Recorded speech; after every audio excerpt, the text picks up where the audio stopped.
Las cosas como son. Sí. Bien, aquí seguimos. Las cosas como son, una producción de Wilson Gómez para Teleoperadora del Nordeste, Telenor, que llega a ustedes gracias al Dorado Restaurant, donde están los más exquisitos platos de la comida nacional e internacional, mejorando con el tiempo, como lo dice nuestro eslogan. Restaurante del Dorado, ustedes saben que ahora tenemos una nueva modalidad, doctora, y es que el Dorado Restaurant, mire ese carrito que tenemos ahí en pantalla, usted va en su vehículo, usted no encuentra parqueo, usted va y se parquea en el parqueo central, vamos y le recogemos. Usted va y almuerza al Dorado, disfruta del buen ambiente, cuando terminas, pues nosotros cogemos y le llevamos de nuevo al parqueo y no tiene que pagar parqueo, es decir, nosotros lo asimilamos. Eso es el buen servicio del Dorado Restaurant, mejorando con el tiempo, como dice nuestro eslogan. Y a la hora de viajar, Bien Mi Travel es tu agencia de viajes. Estamos en Moca, pero estamos a tan solo un clic de ti, porque tú puedes accesar a través de nuestra página Bien Mi Travel, tanto en Facebook como en Instagram, para que te comuniques con nosotros. Reservación de hoteles nacionales e internacionales, cita consular, permiso para menor, y si vas al consulado a buscar tu visa de residencia o de paseo, nosotros también te asesoramos. Bien Mi Travel es tu agencia de viajes. Señores, esta sociedad nos impone patrones y situaciones que nos sacan de control, necesariamente porque hay una condición y es que somos humanos. Pero qué bueno cuando nosotros contamos con profesionales de esta dimensión que siempre están dispuestos a darnos la mano y a orientar a través de nuestro espacio. Vamos a dar las buenas noches y la bienvenida a la doctora Milagro Sierra, a Las Cosas Como Son. Buenas noches, doctora. Hola Wilson, buenas noches a ti y a los amigos televidentes. Un placer para mí estar esta noche con ustedes. Qué bueno que haya accedido, sabiendo sus múltiples ocupaciones, que hace un momentito estaba en un live ahí que lo estábamos disfrutando bastante, que hablaba sobre las metas que debemos tener y qué es una meta, que es bastante importante ese taller que usted pues va a proveer a través de las líneas. Hoy quisimos comunicarnos con usted porque queremos hablar sobre un tema que fue muy bien abordado en nuestro otro programa, El Poder de la Información, y queremos hablar sobre el suicidio. Desde el punto de vista psiquiátrico, ¿cómo definir el suicidio? ¿Cómo describirlo, doctora? El suicidio es toda tentativa de cesación de la vida que se hace de forma voluntaria. O sea, las personas toman una decisión de acabar con su vida y eso es un impulso, un pensamiento, una acción que se hace de forma voluntaria. Entonces, en el suicidio existen varios tipos. Sin embargo, el suicidio puede ser básicamente debido a una enfermedad donde la persona no tiene control de sus emociones en ese momento y esta falta de control lo lleva a pensar en esa situación. Pero también está el suicidio egoísta, que es cuando las personas lo hacen como para castigar a otra persona. Y también el suicidio que tiene que ver con una causa, que es aquel donde la gente lo hace para reivindicarse con unas creencias y se llama suicidio altruista. Entonces tenemos tres tipos de suicidios: el altruista, el egoísta y el suicidio anómico, que es cuando la gente tiene una enfermedad psiquiátrica, una condición psiquiátrica. Podemos decir entonces que el suicida era un paciente psiquiátrico que no fue a consulta, que llegó tarde a la consulta o que estuvo ausente. En muchas ocasiones es así. Muchas ocasiones, y es una pena que tú escuches que tenía una condición, que tenía mucho estrés, como la gente suele confundir todo lo que son los trastornos psiquiátricos y sienten que el estrés es la única condición que manejamos los psiquiatras, pero no. La depresión es la primera causa de suicidio y es básicamente en un 50% está presente en las personas que sufren depresión. Pero también está el hecho de las situaciones o circunstancias vitales que pueden llevar a una persona a pensar en el suicidio. Ahí están lo que son los estresores psicosociales, o sea, cuando la gente se siente presionada por una pérdida, por una situación que no puede resolver, por un conflicto interpersonal, a veces hasta las actividades y situaciones que tienen que ver con la naturaleza, como una catástrofe, un accidente, suelen llevar a la gente a situaciones inesperadas que lo pueden colocar y comenzar a pensar en el suicidio como una opción. Entonces, realmente, los trastornos psiquiátricos, propiamente dicho, las enfermedades médicas, por otro lado, los estresores psicosociales y los conflictos intrapersonales son las causas principales de suicidio en la humanidad. ¿La depresión puede pasar inadvertida? Sí, en muchas ocasiones no es típico que la gente esté triste o llore o simplemente diga estoy deprimido. Para mucha gente, Wilson, y tú sabes que hemos hablado de este tema muchas veces, todavía sigue siendo una carga estigmatizante para mucha gente el hecho de tener un trastorno psiquiátrico. Ahora acabo de cerrar, como tú dices, un live y una de las personas que estábamos compartiendo decía, yo fui su paciente, yo lo felicité, porque no todo el mundo tiene el valor de decirse y decir, yo tuve una consulta en salud mental. Tú sabes que todavía la gente tiene mucho estigma con la salud mental.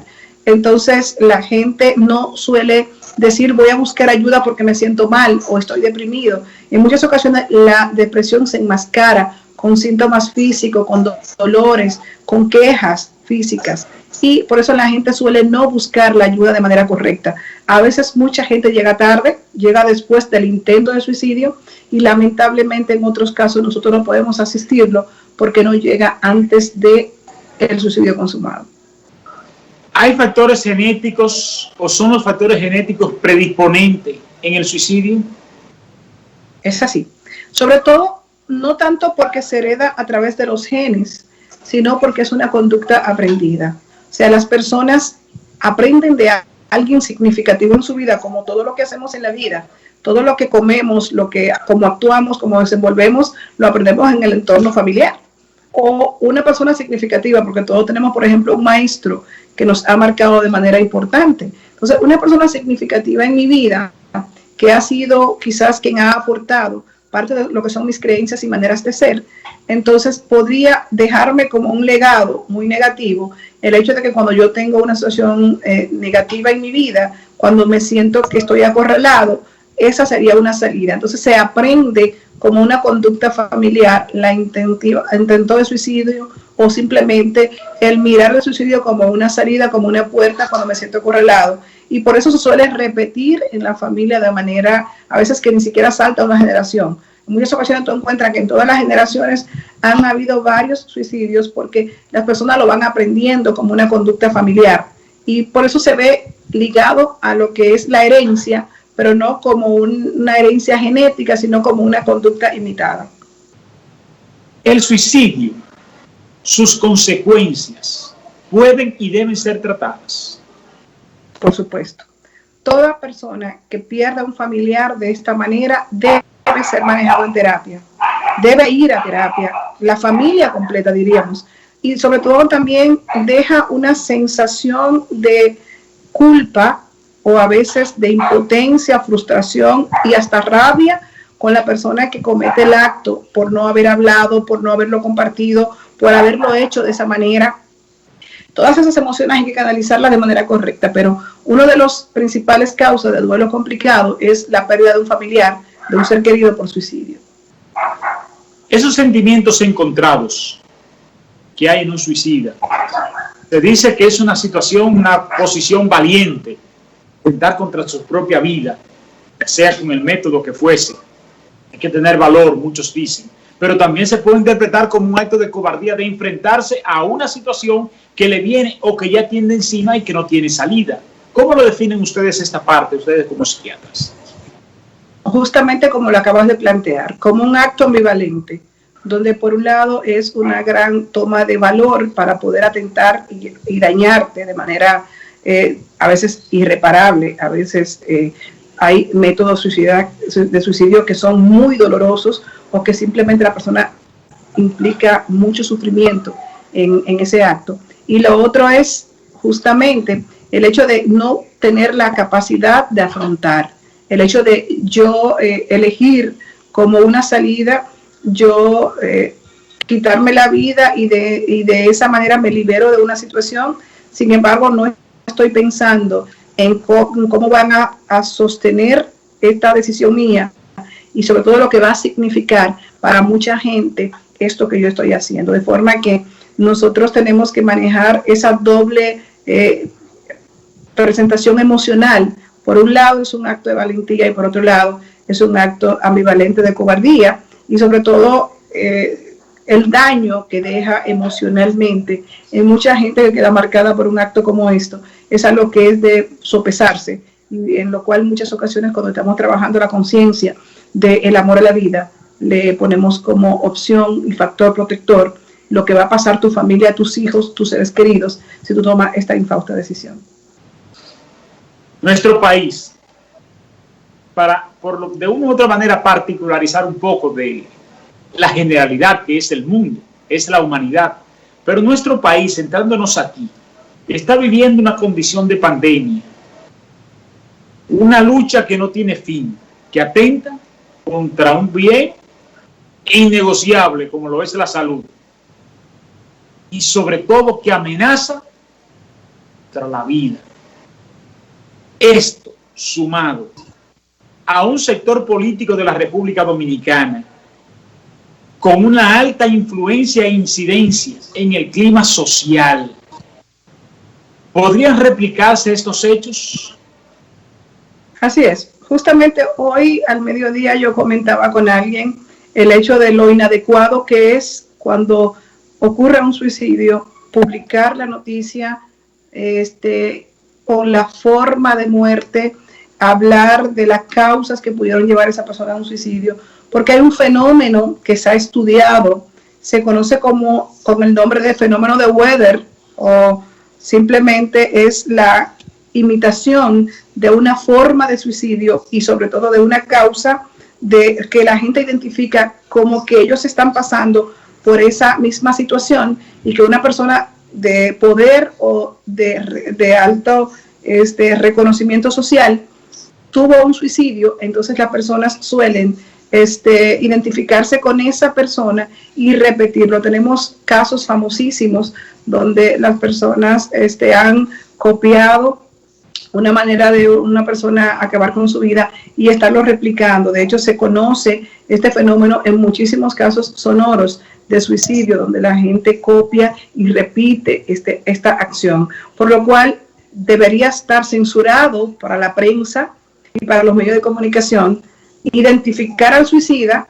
O sea, no se debería decir la causa de la muerte, no se debería decir cuál fueron los motivos que lo llevaron a esa situación y mucho menos hablar de la forma de suicidio, pero sobre todo, y algo muy importante, nunca mostrar la escena bajo ninguna circunstancia. Entonces, todas esas cosas que no se cumplen a veces en nuestra sociedad, que tiene una inmediatez para recibir la noticia, a veces ni siquiera se hace un filtro para recibirla, muchas veces impide que se puedan tomar esos controles que deben estar ahí por ley, de forma que inclusive cuando sea algo de dominio público, se puede decir la noticia sin decir que murió por esa causa, se puede decir simplemente trágicamente falleció y no hay que hacer notar la causa. Eso es una de las peores cosas que nosotros tenemos, que por dar una información terminamos promoviendo lo que nosotros muchas veces criticamos en los medios, porque hablar todo el mundo puede y no tenemos ánimos de descalificar. Pero cuando abordamos a la doctora, y que esto no luzca una indiscreción, querida hermana, lo primero que dijo la doctora: no conozco el caso, por eso no puedo hablar. Y si lo conociera, tampoco puedo abordarlo de manera pública porque no es ético. Es decir, usted vivir en valores. Pero los comunicadores, desgraciadamente, no tenemos ese nivel de formación. Y mucho menos tocamos la puerta de esa ayuda profesional, como lo son los profesionales de la conducta, y en nuestro caso, tener una profesional de la dimensión de la doctora Milagros Sierra. Ahora bien, vayámonos ya al punto del Estado, al gobierno, como rector social, como promotor de la vida. ¿Cuál debe ser la posición ahora mismo ante no ante este caso en particular, sino ante la posibilidad de una presión y que terminen estos desenlaces a nivel de la conducta, ¿qué recomendaría usted? Mucha prevención, Wilson. Básicamente educación. Que la gente pueda buscar espacios de expresión. Si tú tienes una frustración por un conflicto personal o social, tú deberías tener un espacio donde tú puedas sacar ese malestar y poder expresarlo. Pero existen en el país, nosotros somos ya más de 250 psiquiatras, que para una población de 10 millones todavía es insuficiente, pero básicamente en cada región hay varios psiquiatras. Psicólogos, afortunadamente se ha aperturado escuela de psicología en todas las universidades prácticamente. Existen profesionales que te pueden ayudar, pero sobre todo el gobierno debe integrar, porque ahora mismo yo quiero creer que estamos saliendo de la pandemia, pero estamos en medio de una crisis mundial donde mucha gente está perdiendo muchas cosas y el ser humano no está capacitado para perder. La gente le duele bajar un escalón social, la gente le duele perder una comodidad, perder una relación, perder un trabajo, perder un negocio. ¿Cuántos negocios se han cerrado en esta pandemia? ¿Tú sabes lo que significa para mucha gente una quiebra económica, comenzar de cero? Muchas veces la gente no tiene la estructura psicológica para decir, mira, si lo hice una vez, lo voy a hacer 2 veces. Me voy a levantar otra vez como el ave fénix desde la ceniza, como lo hice una vez. Eso no todo el mundo tiene esa capacidad. Entonces, requerimos abrir, y por eso una de las cosas, Wilson, que me motivan a trabajar este proceso público y abierto, de hacer mi taller de metas en vez de hacerlo en un espacio, en un recinto cerrado, público para unas personas específicas, hacerlo a través de las redes sociales. Tenemos que comenzar a mandar mensaje de que hay esperanza, de que tú puedes construir en tu vida eso que tú quieres, pero sobre todo los gobiernos deben abrir oportunidades. Entiendo que este es el momento de incentivar el emprendedurismo, de hacer políticas de apoyo económico, emocional, de poder decirle a la gente de los sectores marginados, tú puedes salir de este espacio si tú te esfuerzas y yo te voy a dar la mano para que tú salgas. Y es un momento de que los gobiernos tomen iniciativas sociales, facilitándole el proceso y el camino, a que la gente comience a mirar la luz al final del túnel, porque hay mucha gente con esta pandemia y con estas situaciones de cambio de gobierno que, como tú sabes, en nuestros países traen mucho desempleo. Hay mucha gente entrando en estados emocionales inadecuados, sobre todo de depresión y mucha ansiedad. Y eso hay que darle una contención desde arriba, desde el Estado. Nosotros queremos hacerlo a veces, pero no tenemos los recursos. Pero quienes manejan los recursos deben disponerlo para que la gente tenga servicios y sobre todo tenga posibilidad de salir del estado donde se encuentra en este momento. En más de una ocasión, en 2 ocasiones específicamente, mediante un interlocutor calificado, nosotros le hicimos esa propuesta al expresidente, licenciado Danilo Medina Sánchez, de un cónclave nacional con todos los psiquiatras, psicólogos, sociólogos, orientadores, para estudiar el tema de la violencia, hacer una investigación, un estudio, y que fuesen ustedes los que en efecto cascada nos dijeran a los comunicadores mediante el colegio de periodistas, mediante el círculo de locutores, mediante las asociaciones, mediante las diferentes estaciones, cómo comunicar la violencia. Pero que sean ustedes también quienes diseñen el plan educativo, cómo educar en violencia y cómo educar para la paz. Pero que también sean ustedes los que a través del Colegio Médico Dominicano digan cómo manejar a la población en este tipo de casos. Es decir, manos expertas. Pero esto no es un tema de agenda, lamentablemente, de ningún gobierno en prácticamente ningún país del mundo. Importantizar el profesional de la conducta y incluirlo en lo que es la gobernanza y la gobernabilidad social mediante estudios de conducta y manejo de conducta global de una población. Entonces, ¿qué pasa? Y me ocurre una pregunta que me llega así flash, particular quizás se nos dificulte, pero el acorralamiento es un mecanismo idóneo para la resolución de un conflicto.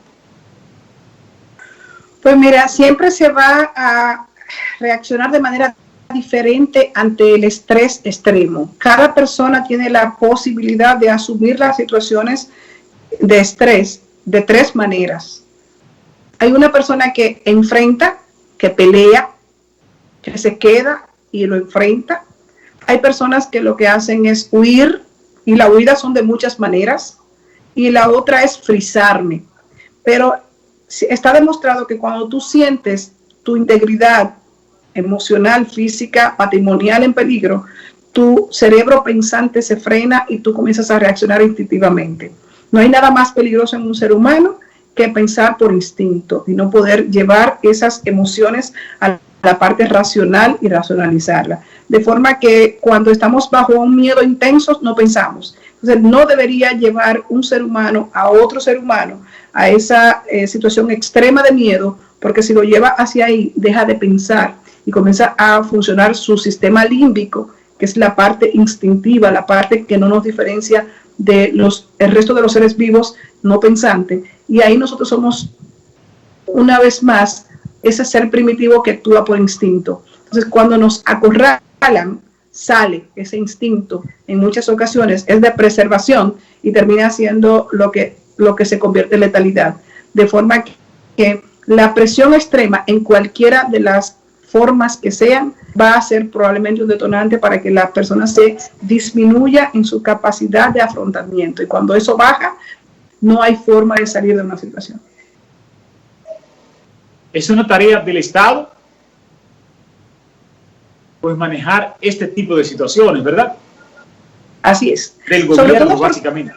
Sobre todo porque recordar que República Dominicana somos todos, y así como se está promoviendo como marca país, yo siempre soy muy abanderada de que tú organices primero tu casa y después entonces salga a organizar la casa del vecino. Antes de nosotros comenzar a proyectar el país como una marca país y como un espacio que lo tiene todo, tenemos que organizar muchas cosas aquí que no andan bien. Y una de las cosas que no andan bien es que la República Dominicana es de todos y que todos tenemos derechos a progresar en este espacio de tierra que nos tocó, donde ninguno somos extranjeros. Entonces, este gobierno, el que pasó y el que vendrá, es el gobierno de todos. Las iniciativas deben ser para todos y sobre todo debe dejarse de lado, que creo que es una de las cosas que está afectando en este momento, dejar de lado el tema de que solamente tienen oportunidad en este momento los que pudieron trabajar o son reconocidos de un partido o de una tendencia. Deberíamos comenzar a institucionalizar el país y que las personas funcionen por sus capacidades y credenciales y no por un color de partido. Que te hagan una evaluación a tus capacidades y a tu puesto de trabajo. Si de verdad tú no estás rindiendo, que te cambien por otra persona. Pero si tú tienes la posibilidad desde ese espacio de hacer tu trabajo digno y de manera correcta, no deberías perder tu trabajo porque cambie un partido. Entonces tenemos que quitarnos esa idea de que cada 4 años es un quítate tú para ponerme yo, porque eso no genera progreso en un país.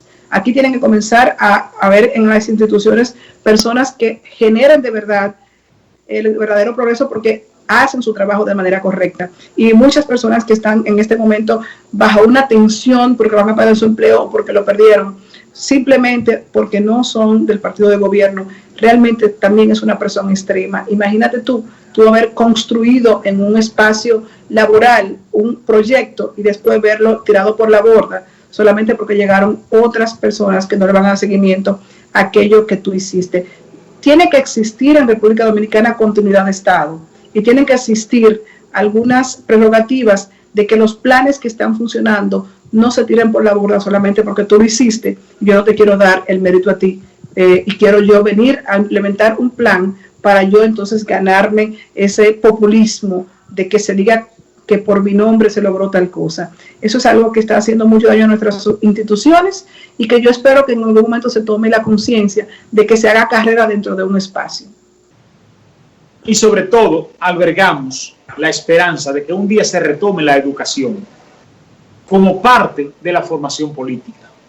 Porque, ¿qué decir usted, por ejemplo, del patrón político que tenemos en el ejercicio del poder en la República Dominicana, donde la función pública se ve como la vía de ascenso social para salir no de la pobreza, sino para enquistarnos en clases sociales a las que no pertenecemos? Entonces viene la opulencia, el exhibicionismo, por un vacío existencial y un patrón que ya tenemos de creernos de que el empleado público no es un funcionario, sino una visión de emperador. Y acertaba usted muy bien cuando decía que no queremos descender. Así es. Recuerda que nosotros proponemos que algún día llegue de verdad un verdadero líder a dirigirnos. Para mí sería un sueño realizado, como es la visión de nuestra escuela líder integral, que de verdad tengamos líderes integrales, que de verdad la persona en su visión primero tengan el ser y después el hacer para después tener. No se puede tener para después ser y después hacer.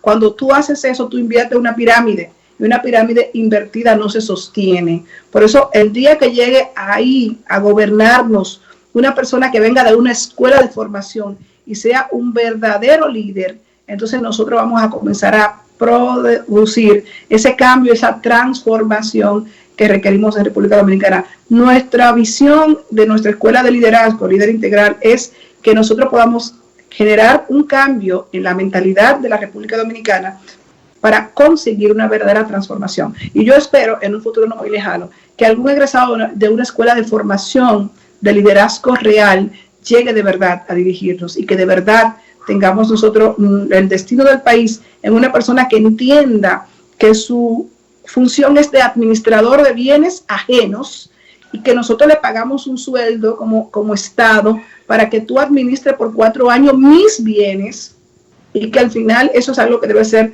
devuelto, porque nosotros lo que trabajamos, ya yo tengo 18 años en el Ministerio de Salud Pública, pagando impuestos por 18 años. Son mis bienes lo que se pierden cada vez que hablamos de corrupción. Y me duele profundamente porque te puedo decir que me voy a retirar probablemente a los 30 años de carrera o a los 65 de edad. Y yo no voy a poder decir que yo tengo 20 millones de pesos. Y qué bueno que no lo puedo decir porque no lo podría justificar. Y entiendo que tú como ser humano no puedes tener nada que manche tu honor. Entonces, de verdad, requerimos personas honestas, que de verdad sean lo que dicen ser en una campaña y que tú lo puedas grabar en un video y 4 años después se lo pueda poner y sea el mismo lenguaje y el mismo discurso. Porque lastimosamente hay muchas personas que no se sostienen en 2 meses los discursos que tienen. Desgraciadamente, yo escribí algo y también se lo presenté a un amigo muy cercano al presidente Danilo. Se lo envié y decía: las posiciones políticas son para los incondicionales, más no para los competentes. Y luego queremos buenos gobiernos. Así es. Porque desde que aquí se comenzó a sustituir al líder por el dirigente, ahí comenzamos mal. Porque el dirigente se fabrica fácil. El liderazgo hay que construirlo.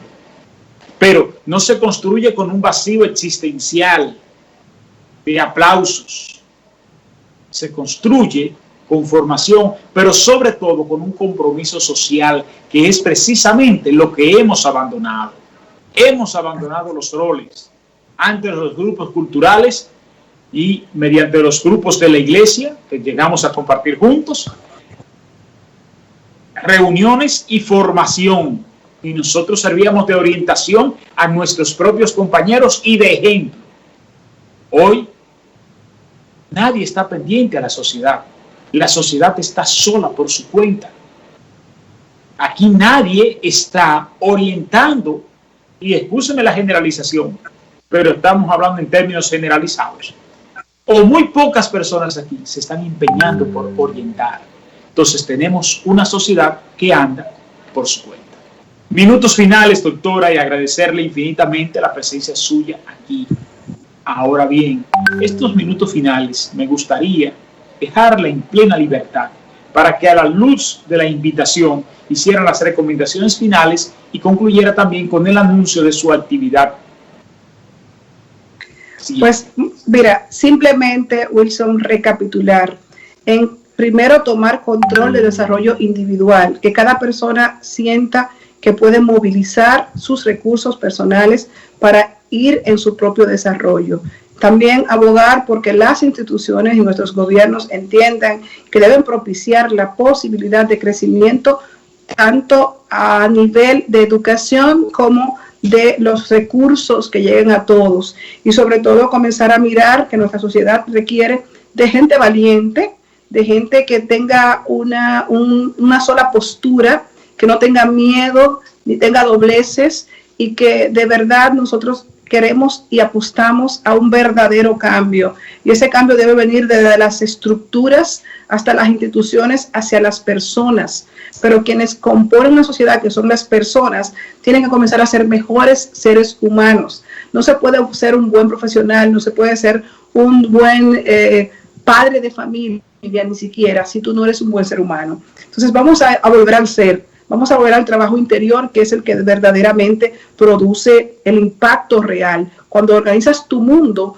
tú generas una influencia en el mundo. Y por eso yo lo quiero invitar a todos a que cada lunes a las 9 de la noche, y no vamos a competir con Wilson porque lo vamos a estar también dejando grabado, y ustedes pueden intercalarse, pero los lunes a las 9 de la noche ustedes toman un ratito a Wilson y váyanse a Instagram o a Facebook, entren, vamos a estar compartiendo con ustedes lo que es una clase todos los lunes. Vamos a sentarnos a hacer ejercicios prácticos para que tú puedas construir tu meta paso a paso y que el 2021 sea el año que te ponga en el camino a tus sueños. Esa es mi visión de vida que quiero compartir con todos ustedes, y que yo te agradezco también a ti, Wilson, que comparta parte de mis actividades y de mi visión de vida, porque de verdad que con amigos como tú se hace mucho más fácil el camino. Así que muchas gracias, y los lunes los espero conectados a través de Facebook. Yo soy Milagro Sierra, e Instagram Más Salud Mental. Ahora, lo único que yo le voy a dar permiso a mis amables televidentes, para lo único que yo prefiero estar hablando solo aquí el lunes, es precisamente para eso. Porque entiendo que el ser humano debe crearse metas concretas, que el ser humano debe de estar acompañado, debe dejarse orientar, aprender a bajar escalones. Yo ando en un carrito del 2011. Voy para 5 años con ese carro. Ese carro todavía está bueno. Mi sueño no es andar en una jipeta del año. Ahorita yo puedo andar en una pasola porque fracase, porque tenga que vender el carro, por lo que sea. Yo puedo aprender a descender. Tengo 2 programas. Ahorita puedo quedarme sin nada y seguiré siendo el mismo Wilson Gómez. Yo me vi al borde de ser un profesional de la salud, de ser médico. Comencé de cero en la comunicación sin ningún tipo de problema, y eso a mí no me frustró. Pero nunca me he acostado sin qué voy a hacer mañana. Y nunca me ha temblado el pulso para consultar con amigos cualquier tema. Y lo que tú dijiste, cógelo para ti. Con amigas como tú es que se hace fácil la vida. Porque las grandes colaboraciones que nos prestan cada vez que tocamos la puerta, y saber que la misma población de San Francisco de Macorís cuenta con esa hija de San Francisco, que yo estoy seguro que cualquier amable televidente, cualquier persona que nos esté viendo, cualquier ciudadano mañana puede abordar y tú le vas a responder, porque te conocemos. Gracias del alma por compartir con nosotros. Gracias a ti. Buenas noches, saludos a tu familia. Usted sabe que bastante pues les apreciamos porque son parte de nosotros. Hay que seguir ese taller de Milagro Sierra. Hay que seguirlo. Porque la verdad es que el nivel de formación, estar al lado de una persona de esa dimensión, es mucho el valor agregado. Si mi amigo, en vez de tomar esa infausta decisión, hubiese acercado a un profesional de la conducta, hoy no estuviésemos tristes por su ausencia.